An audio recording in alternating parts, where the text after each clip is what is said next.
आपण पाहत आहोत SN न्यूज मराठी। लाईक करा, शेअर करा, सबस्क्राइब करा व रहा आमच्या सोबत अपडेट। मी तुकाराम विठ्ठल जाधवर वन परिक्षेत्र अधिकारी सांगोला प्रादेशिक ते 3 जुलै 2023 पासून कार्यरत आहे। वनांचं संरक्षण करणे, वन्यप्राण्यांचे संरक्षण करणे, मालकी क्षेत्रातील झाडं वाचवणे किंवा विधिवृक्ष तोडावे किंवा कारवाई करणे असे अनेक प्रकारचे आपण कामं करतो। आणि आपण यावर्षी वृक्ष लागवड पण केलेली आहे। 30,000 रोपांची लागवड केली आहे। गेल्या वर्षी आपण 36,000 रोपांची लागवड केली आहे। त्याच्या अगोदर 33,000 रोपांची लागवड केली आहे। आणि मालकी क्षेत्रातली पण आपण मोठ्या प्रमाणात वृक्ष थांबवलेले आहे। आता लोक एक झाड तोडायचं असलं तरी परवाना घेतात। आता यावर्षी आपण वनक्षेत्रामध्ये सांगोला तालुक्यातील वनक्षेत्रात काही गावामध्ये बाउंड्री सिमेंट पिलरचं कामं केलेलं आहे। आणि त्याच्यामध्ये सुद्धा बऱ्याच ठिकाणी आपलं अतिक्रमण निघलं आहे। बुद्ध्याळमध्ये जवळजवळ 10 हेक्टर अतिक्रमण निघले, काही कटकोळमध्ये निघले। जवळजवळ 25 हेक्टरच्या दरम्यान आपण हे बाउंड्री पिलरचं काम केल्यामुळे अतिक्रमण निघलेलं आहे। आता विषय असा आहे की आपल्याकडे सचिन हरिदास यादव यांनी मेमध्ये अर्ज केला होता। एप्रिलमध्ये त्यांना आपण मेमध्ये माहितीसाठी अवलोकनासाठी बोलवलं। त्यांना पत्र दिलं किंवा 6,318 ह्या पानाची किंमत होत आहे जेरॉक्स, तर तेवढी रक्कम त्यांना भरण्यासाठी आपण पत्र दिलं। पण 23 मे रोजी ते ऑफिसमध्ये आले आणि क्लार्कशी पत्र घेतलं। त्या दिवशी मी साईडवर होतो, परंतु त्यांनी बँकेचं चलन वगैरे त्या दिवशी नेलं नाही। त्याच्यानंतर 8 जुलैला ते माझ्या कार्यालयात आले आणि येताना ते एकटे आले नाही, त्यांचे 2 मित्र, त्यांना मी नाव विचारलं असतं त्यांनी सांगितलं किंवा सचिन माने आणि गुलाब माने ह्या 2 व्यक्तींना ते घेऊन आले। आणि त्याच्यानंतर मला म्हणले की साहेब चलन द्या। मी त्यांना सांगितलं की 23 तारखेलाच मी चलन क्लार्क ठेवलं होतं, तुम्ही घेऊन गेले नाही। आत्ता एक 5 मिनटं बसा, मी तुम्हाला चलन देतो। त्यांनी लगेच त्यांच्या मोबाईलमधील मोबाईल काढला आणि मला फोटो दाखवले की त्या हलदवडी फॉरेस्ट गट नंबर 404 मध्ये काही सिमेंट पिलरचे एका सिमेंट पिलरचे 1 ते 1.5 फूट पाडून नुकसान केलं होतं, त्याचे काही फोटो। आणि सदरची शेती वहिवाट करताना, ती शेती आहे यशवंतांना यादवची। यशवंतांना यादवने आम्हाला तोंडी सांगितलं होतं किंवा ही शेती वहिवाट करतो, म्हणजे मी त्याला तिथं कामाला लावतो। तर शेती वहिवाट करताना काही पिलरचे नुकसान केले होते। आणि ह्यांना ज्यावेळेस ते 8 जुलैला आले त्यावेळेस हा एकटा आले नाही, यांनी 2 मित्र आणले। मला चलन द्या म्हणले, मी चलन देत होतो त्यांना, पण चलन घेतलं नाही।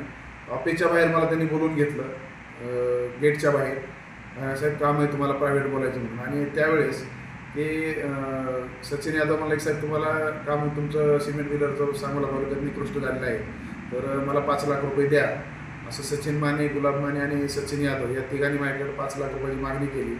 तर मी म्हणलं मी बाउंड्री सिमेंट पिलरचं काम हे B1 टेंडर करून केलेलं आहे, जर कुठं काही नुकसान झालं असेल तर त्या संबंधित पार्टीकडून आम्ही दुरुस्त करू, आणि तसा काही माझ्या फिरतीमध्ये एवढं दिसलेलं नाही, असं मी त्यांना सांगितलं। मी काही तडजोड करणार नाही। ते लगेच तिथून निघून गेले। माझं अचकद्यांना काम होतं फॉरेस्टमध्ये, मी तिथे गेलो आणि मग मी त्यांना फोन केला की तुम्ही हलदवडीचे मला फोटो दाखवले आहेत आणि त्याच्यामध्ये बाउंड्री पिलरचे नुकसान केलेलं आहे, काही फोटो फोडलेले आहे आणि काही पिलर्स बाउंड्री सिमेंट पिलर्स फोडलेले आहेत आणि काही शेती वहिवाट करताना पण क्रॅक गेलेले आहे, तर याचा पंचनामा करायचा आहे।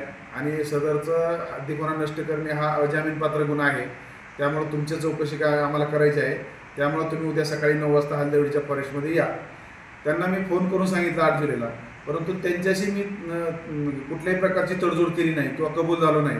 त्यामुळे त्यांनी लगेच 9 जुलैला सकाळी काय पंचनाम्याला आले नाही। आम्ही पोलीस पाटील मौद बुद्रुकचे प्रभाकर कांबळे यांना सोबत घेऊन गेलो होतो, 2 पंच घेऊन गेलो होतो। त्यांना पोलीस पाटलांनी फोन केला, परंतु ते तिथं पंचनाम्याला आले नाही। आम्ही पंचनामा केला आणि आमच्या भारतीय वन अधिनियम 1927 कलम 63 नुसार हद्दीपणा नष्ट करणे हा अजामीनपात्र गुन्हा आहे। आणि कलम 64 नुसार आम्हाला त्या आरोपीस अटक करण्यासाठी वॉरंट लागत नाही। या कायद्याच्या आणि कलमानुसार आम्ही तिथूनच जवळ त्यांचं खिलारवाडी घर होतं, हलदवडी वनक्षेत्रातून तिथे गेलो आणि त्यांची चौकशी आम्ही घरी सांगितलं की आम्हाला पंचनाम्यासाठी या 2 व्यक्ती पाहिजे, यशवंतांना यादव आणि सचिन यादव। तर त्यावेळेस तिथं त्यांच्या घरच्यांनी सांगितलं की बाबा घरी नाही। त्यावेळेस तिथं यशवंत सचिन यादव यांनी एक मुलगा पाठवला की त्याला नाव विचारलं असता, तो समर्थ बिलारे म्हणला, तो आहे ती संगीचा, त्याचा या घटनेशी काही संबंध नव्हता। त्यानं आमचं व्हिडिओ शूटिंग सुरुवात केली। आम्ही त्यांना माहिती विचारत होतो किंवा आमच्या फॉरेस्टचं नुकसान केलं असं त्यांच्या घरच्यांना सांगत असताना त्यानं व्हिडिओ शूटिंग सुरुवात केली। आणि त्यावेळेस पोलीस पाटील यांनी त्याचा मोबाईल घेतला आणि तो मुलगा आम्हाला दम द्यायला लागला की मी तुमच्या पोलीस स्टेशनला गुन्हा दाखल करतो, आत्ता 100 नंबरला फोन करून बोलवतो।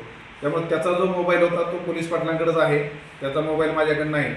आणि 9 तारखेनंतर काही स्वतः सचिन यादव यांनी आमच्या सहाय्यक वन संरक्षक चव्हाण साहेब यांना फोन केला की साहेब माझ्यावर काही गुन्हा दाखल करू नका, मी जे काही सिमेंट कॉन्क्रीटचं हल्लेचं नुकसान केले ते मी दुरुस्त करून देतो.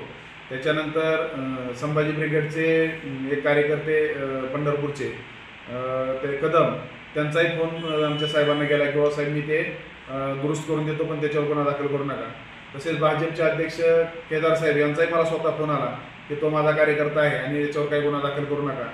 आणि मला कमरेचा त्रास असल्यामुळं मी 10 तारखेपासून मेडिकल रेजर होतो, 10 तारखेपासून 24 तारखेपर्यंत मेडिकल रेजर होतो. 25 तारखेला हजर झाल्यानंतर कामाचा लोड होता आणि त्या दरम्यान यांनी 16 जुलैला माझ्याविरुद्ध अर्ज केला की यांनी काम भ्रष्ट केलेलं आहे.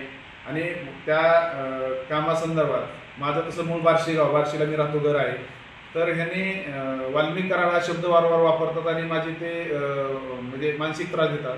त्या वाल्मिक कराडचा आणि माझा कोणत्याही प्रकारचा संबंध नाही, ते माझे नातेवाईक नाहीत किंवा कोणीही नाही. ह्यांनी स्वतः असे अफवा पसरून मला मानसिक त्रास देऊन माझं खच्चीकरण करण्याचा प्रयत्न केलेला आहे आणि नेहमी प्रत्येक गोष्टीला.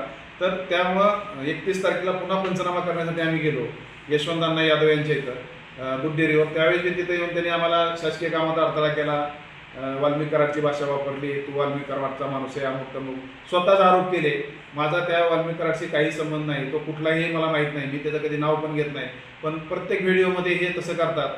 आणि 31 तारखेला त्या मालकाला पंचनामा करून घेण्यासाठी आम्ही हलदडी फॉरेस्टमध्ये आलो. तर त्यावेळेसही त्या व्यक्तीने तिथं अडथळा केला, व्हिडिओ शूटिंग सुरू केलं आणि मला ढकलून दिलं.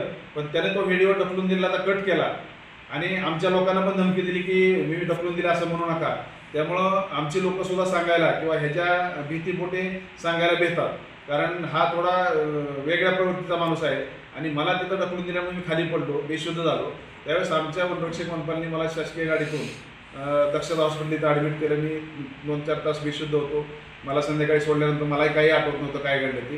दुसऱ्या दिवशी घटना आठवली आणि मी 1 तारखेला मला डॉक्टरने आराम सांगितल्यामुळे मी एक दिवस घरीच होतो. पुन्हा 2 तारखेला मी पोलीस स्टेशनला जाऊन फिर्याद दाखल केली. तर ह्याचा एकच उद्देश आहे की फिर्याद दाखल केली आणि 1 तारखेला आमच्या कर्मचाऱ्यांनी जो शेती मालक आहे त्याचा मावस भाऊ यशवंत यादव त्याच्यावर गुन्हा दाखल केला किंवा त्याने शेती वहिवाट करताना नुकसान केलं आणि मला त्याने तिथं अडथळा करून खाली पाडलं, मी बेशुद्ध झालो. मी 2 तारखेला पोलीस स्टेशनमध्ये गुन्हा दाखल केला. म्हणून ह्या 2 गोष्टीमुळे तो सारखा व्हिडिओ करत राहतो आणि बदनामी करतो. कार्यालयामध्ये आल्यानंतर सुद्धा महिला कर्मचाऱ्याशी तो उद्धट बोलतो. त्या महिला कर्मचाऱ्यांचं माझ्याकडे लेखी स्टेटमेंट आहे, लिपिकचं सुद्धा माझ्याकडे लेखी स्टेटमेंट आहे की तो आल्यानंतर कसा बोलतो किंवा महिला आगेमोळाच्या माशासारख्या आहेत आणि आगेमोळा जसं उठून पडतं तसं हे करतात, महिला दमदाटी करतात, असं कुठल्याही प्रकारचा नसताना सुद्धा तो महिलावर आरोप करतो. आम्ही ज्यावेळेस यशवंत अण्णा यादवच्या घरी 2-3 वेळेस परवा चौकशीला गेलो तर ते फरार झाले आणि तिथं ज्यावेळेस आम्ही गेलो तेव्हा महिला पण सोबत दिलेली. त्यावेळेस तो त्याच्या मिसेसला पण त्यानं फोन करून सांगितलं की यांचे व्हिडिओ काढ. प्रत्येक वेळेस आम्ही ज्यावेळेस चौकशीसाठी गेलो त्यावेळेस त्यांनी व्हिडिओ काढतो. आणि हलदर्डी फॉरेस्टमध्ये तो एका व्हिडिओमध्ये असा म्हटला किंवा तिथं बाकीचे रस्ता आहे लोक जातात आणि मी फोडलं कशावर, तर तो हलदर्डीच्या फॉरेस्टमधला रस्ता हा नकाशावर नाही. त्यामुळं आम्ही तो रस्ता परवा बंद केलेला आहे.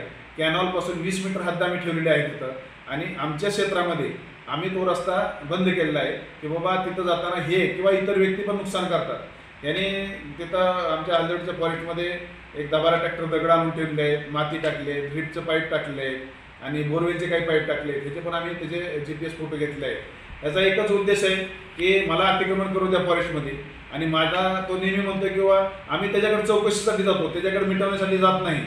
तो म्हणतो की माझ्याकडे मिटवण्यासाठी येतात. तो गावात पण बातमी देतो की साहेब मला एवढे लाख देते तेवढे लाख देते, मी साहेब माझ्या मागे लागले. आम्ही त्या यशवंत अण्णा यादवला ताब्यात घेण्यासाठी गेलो होतो आणि पोलीस पण आमच्यासोबत 2 दिवस होते. ते सचिन यादवला ताब्यात घेण्यासाठी गेले होते. आम्ही त्याच्याकडे तडजोडीसाठी कुठेही गेलेलो नाही किंवा जाणून बुजून कुठल्याही व्यक्तीचा तो गैरवापर करतो आणि असे व्हिडिओ करून याला मानसिक त्रास दिल्यानंतर तरी हा माणूस केसेस माघारी घे हा त्याचा उद्देश आहे. त्यामुळं जर मला उद्या माझं काही झालं तर याच्यात सचिन यादव मानसिक त्रास दिल्यामुळं त्याला पाठिंबा देणारा यशवंत यादव त्याचा मावस भाऊ, त्याचा मित्र सचिन माने, त्याचा मित्र गुलाब माने आणि हे जुजारपूरचे आहेत सचिन माने आणि गुलाब माने आणि समर्थ बिलारे हा तिसंगीचा आहे. तर हे सगळे 5 जण याला जबाबदार आहेत, कारण हा व्हिडिओ केल्यामुळं मला मानसिक त्रास खूप होत आहे आणि बऱ्याच लोकांनी मला फोन येतात की साहेब तुम्ही 2 वर्षामध्ये जवळजवळ झाडं तोडण्यावर 20 लाखाच्या दरम्यान शासकीय भरणा केला, एक पिकअप सरकार जमा केलेला आहे, एक मोटरसायकल सरकार जमा केली आहे. 2 वर्षामध्ये आपण मालकी क्षेत्रातली जवळजवळ 1 लाख झाडं वाचवले आहे. आज एक जरी झाड तोडायचं म्हणलं तर माझ्याकडे वृक्षतोड परवान्यासाठी अर्ज येतात. फक्त हा खच्चीकरण करून या माणसाचं खच्चीकरण केल्यानंतर हा माणूस ऑटोमॅटिक मला शरण येईल आणि माझे कोणी दाखल मागे घेईल असं हे करण्यासाठी तो रोज व्हिडिओ करत आहे. तर लोकांना एकच आवाहन करण्यात येते की आम्ही जे काम केले ते ऑफिसरी रितसर केलेलं आहे. ज्याला काही अडचण वाटते त्यांना आमच्या सोलापूर ऑफिसला अर्ज करा आणि ऑफिसमार्फत चौकशी होईल आणि जर त्याच्यात मी दोषी असेल तर मी माझ्यावर कारवाई होईल. त्याच्यात माझा कुठलाही विरोध राहणार नाही. परंतु ह्या माणसाने रोज व्हिडिओ करून माझं मानसिक खच्चीकरण केलेलं आहे. मला रात्री जेवण सुद्धा जात नाही किंवा मला वेळेवर झोप पण जात नाही. कारण काही लोक मला भेट झाल्यानंतर किंवा काही लोक फोन करून सांगतात की साहेब तुमचं एवढं काम चांगलं असताना हा माणूस तुमच्यावर असे बदनामीचे आरोप का करतो. आमच्या महिलांचा पण तो निषेध करतो. महिला सोबत आल्या म्हणजे काय अडचणी मला सांगा की चौकशी कामी आम्ही महिला देतो. उद्या एखाद्या महिलेने आमच्यावर आरोप केले तर त्याच्या घरातल्याला आम्ही एकही शब्द बोलत नाही. फक्त आम्ही यशवंत अण्णा यादवच्या घरी गेलो होतो त्यांना पकडण्यासाठी. तरी पण त्याने काल तिथं आला आणि काल तिथं पण आमचे व्हिडिओ घेतले. वन विभागाचा निषेध करतो म्हणून असा व्हिडिओ घेतला आणि त्यावेळेस पण कर्मचाऱ्याला दबाव केला किंवा साहेबाला मी ढकललं का. हा मुद्दामच त्रास देतो, धमकी देतो. त्यामुळं माझे कर्मचारी त्याच्या धमकीला घेऊन पण बोलायला तयार होत नाही. कारण हा असं याचं धमकीमुळं किंवा बोलण्यामुळं आता मला काल त्याने विचारलं, मी सांगितलं किंवा तुम्ही तिथं कामात अडथळा केला आणि मला तुम्ही ढकलून दिल्या त्यामुळे मी चक्कर येऊन पडलो. असं जोरात ढकलल्यामुळे मला चक्कर आल्याने मी पडलो. जर उद्या माझं काही कमी जास्त झालं असतं तर ह्याचे जे हे 4-5 लोक आहेत तर ह्यांना जबाबदार धरण्यात यावे. आणि लोकांना जे व्हिडिओ बघतात तर हे माझं मानसिक खच्चीकरण होतोय. मला ब्लॅकमेल करतो की बाबा तुम्ही एवढं काम केले तेवढं काम केले. सचिन माने, गुलाब माने आणि हा सचिन यादव हे तिघंजण 5 लाख रुपयाची खंडणी मला कार्यालयाच्या बाहेर मागत होती. मी सांगितलं की मी काम माझ्या टेंडरप्रमाणे केलं आहे, ऑफिसच्या प्रोसिजरप्रमाणे, त्यामुळे मी तुम्हाला 1 रुपया देऊ शकत नाही.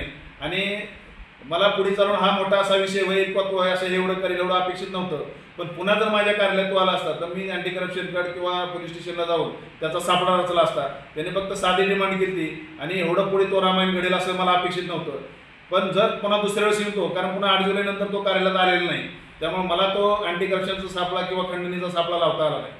जर माझं काही वाईट झालं तर सचिन यादव, यशवंत यादव, सचिन माने, गुलाब माने आणि समत बिरारे हेच जबाबदार राहतील आणि यांच्यावर कारवाई करावी. जय हिंद, जय महाराष्ट्र. बस.